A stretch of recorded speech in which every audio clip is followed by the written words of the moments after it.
భగవంతుడు ఇచ్చిన పళ్ళుని మనం రీప్లేస్ చేసి ఆర్టిఫిషియల్ పళ్ళుని పెడుతున్నాము. ఈ ఆర్టిఫిషియల్ పళ్ళు ఎముక మీద ఎముక లోపల ఉన్న ఇంప్లాంట్స్ మీద పెడుతున్నాము. లాంగిటివిటీ ఉంటుంది, కానీ నా ఓన్ ఎక్స్పీరియన్స్ బట్టి మనము ఎప్పుడు కూడా సాఫ్ట్ డైట్ మీద మీడియం సాఫ్ట్ డైట్ ఫుడ్ తీసుకుంటే better. Not too much of hard food తీసుకుంటే ఇది మంచిది కాదు. ఎందుకంటే ఇంప్లాంట్స్ ఎప్పుడు కూడా విరగదు. ఇంప్లాంట్స్ ఎప్పుడు కూడా, ఎందుకంటే it is a metallic component. So అది విరగడం ఛాన్సెస్ ఉండదు.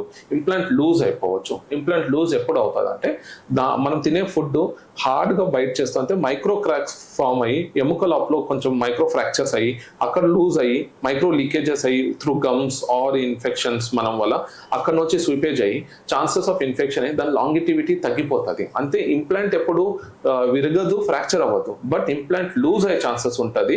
సో అందుకే మనం ఫుడ్ని soft are medium soft diet ని తీసుకుంటే బెటర్ అవుట్కమ్ ఉంటుంది. ఇప్పుడు ఇంప్లాంట్స్ సర్జరీ ముందు సార్ బిఫోర్ ఏమన్నా మనం దానికి స్టెప్స్ ఏమైనా ప్రొసీజర్ ఏమైనా ఉంటుందా సార్? దానికి ఏమన్నా? చాలా మంచి ప్రశ్న.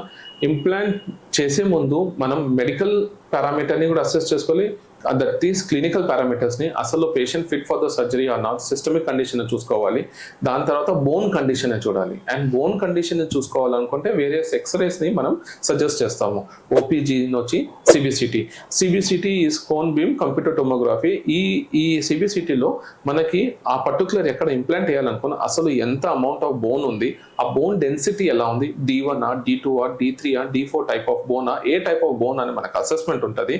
ఇది నరం నుంచి ఎంత దూరం ఉంది, సైనస్ నుంచి ఎంత దూరం ఉంది, మనం సైనస్ బైపాస్ చేయాలా, అసలు బోన్ గ్రాఫ్ పెట్టాలా, పెట్టకుండానే మనం correct width of implant, length of implant పెట్టగలుగుతాం.